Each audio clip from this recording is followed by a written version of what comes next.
Hello, student. Today I will explain the third chapter, nouns, number, and gender from your Grammar Cloud textbook. Now, in this chapter, we have to understand about the number and gender related to noun. So, first I will explain what is the noun. Everybody know about that. I have already explained what is the noun. So let's start now. Noun is the name of a person, place, or thing. And इसमें आपको singular और plural noun के बारे में बताऊंगा मैं. Now let's see what is the singular number. When we speak about one person, animal और thing, we use the singular form. जब हम किसी एक पर्सन, एक एनिमल या एक थिंग के बारे में बात करें तो उसे हम सिंगुलर बोलते हैं, जैसे tree, girl, bag, pen, etcetera.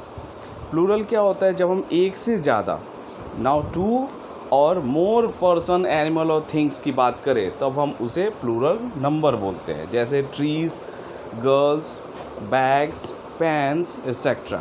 अब हम सिंगुलर से प्लूरल कैसे बनाते हैं तो ये इसमें देखते हैं. नाउ रूल क्या कहता है कि by adding S to the singular, अगर कोई वर्ड सिंगुलर है तो उसमें हम एस लगाकर प्लूरल बना सकते हैं, जैसे टेबल तो tables, toy toys.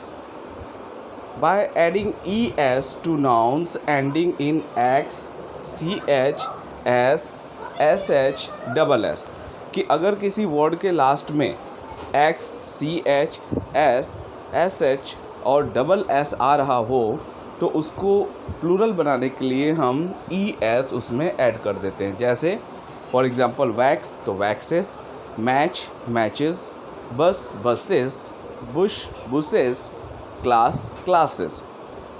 Third number, by adding Y into I and adding es to nouns ending with a consonant and y. जैसे कि अगर y दिया हो और y से पहले कॉन्सोनेंट हो तो हम ies ऐड करते हैं y को हटाकर और प्लूरल बनाते हैं, जैसे चेरी, CHERRY, चेरी. तो y के पहले r है, r क्या है? कॉन्सोनेंट है, और कॉन्सोनेंट है तो हम y को हटाएंगे और IES वहाँ पर पुट कर देंगे, जिससे चेरीज़ हो गया, that is a plural. Second, party, PARTY, तो T क्या है? हमारा कॉन्सोनेंट है और उसके बाद y है, तो y को हटा के IES हम पुट करेंगे और वर्ड को प्लूरल बना देंगे, जैसे पार्टी तो पार्टीज़.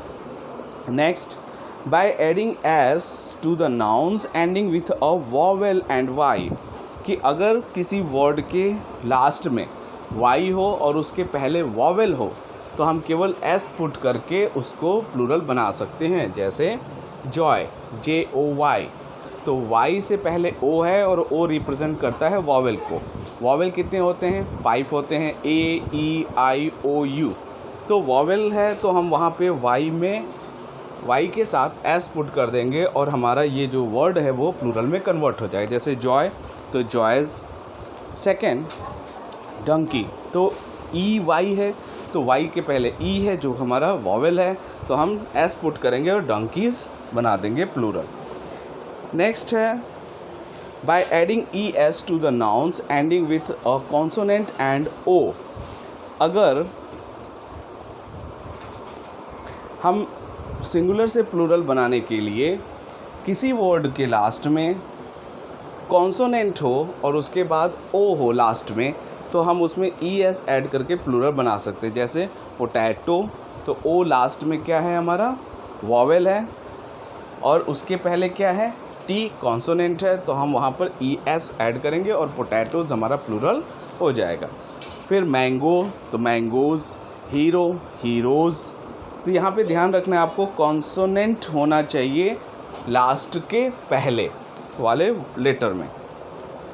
फिर नेक्स्ट है, by adding s to the nouns ending in IE, OO और EO and in some words ending with a consonant and O. जैसे कोई भी वर्ड लास्ट में IE, OO हो और ई ओ हो तो भी हम उसको देखते हैं कि लास्ट जो वर्ड लेटर है वो कॉन्सोनेंट है या वॉवेल है, तो वॉवेल होगा और उसके पहले वॉवेल ही होना चाहिए, तो हम वहाँ पर एस ऐड करेंगे और प्लूरल बनाएंगे। जैसे स्टीरियो तो stereos, bamboo bamboos, lie lies, piano pianos. By changing F or FE into V and adding ES to the nouns ending in F or FE, तो यहाँ पे हम देखते हैं कि अगर F और FE दिया है तो उसके अंत में हम VES ऐड करके प्लूरल बना सकते हैं। जैसे हाफ तो halfs, wife wifes, wolf wolfs. Next, by adding S to some of the nouns ending in F, जैसे प्रूफ तो प्रूफ्स, गल्फ तो gulfs. Some nouns ending in F or FE take two forms in the plural, जैसे draft तो drafts, hoof hoofs या hoofs, दोनों सही है। scrap scraps और scraps। Some nouns do not follow any of the above rule, कुछ ऐसे भी nouns होते हैं जो rules को follow नहीं करते हैं और words ही change हो जाते हैं, जैसे mouse mic, ox oxen, child children। Some nouns have the same singular and plural form, business businesses, deer deer, ship ship, hair hair। और कुछ ऐसे nouns भी होते हैं जिसमें लेटर को चेंज करके हम प्लूरल बनाते हैं, जैसे man MAN man, MEN men, तो man singular, man plural. Women women, तो A और E हम अगर कन्वर्ट कर देते हैं तो वो हमारा प्लूरल बन जाता है।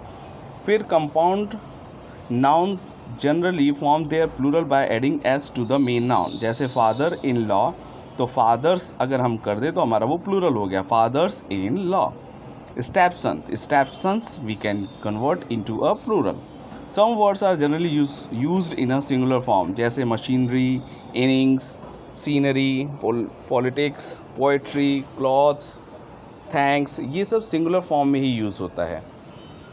Noun that describe the things having two similar parts are considered to be plural, जैसे glasses, shoes, socks, scissor, trousers, ये पेयर होते हैं बट इनको वन मतलब सिंगुलर में ही हम काउंट करते हैं। Some nouns denote a specific quantity or amount are considered to be singular noun, कुछ अमाउंट्स भी होते हैं जिसको हम सिंगुलर में ही कंसीडर करते हैं, जैसे 2 डज़न बनाना, तो डज़न, माइल्स, ये सब क्या है, ये सिंगुलर फॉर्म में यूज़ होता है। Next, some words in English language have been borrowed from Latin.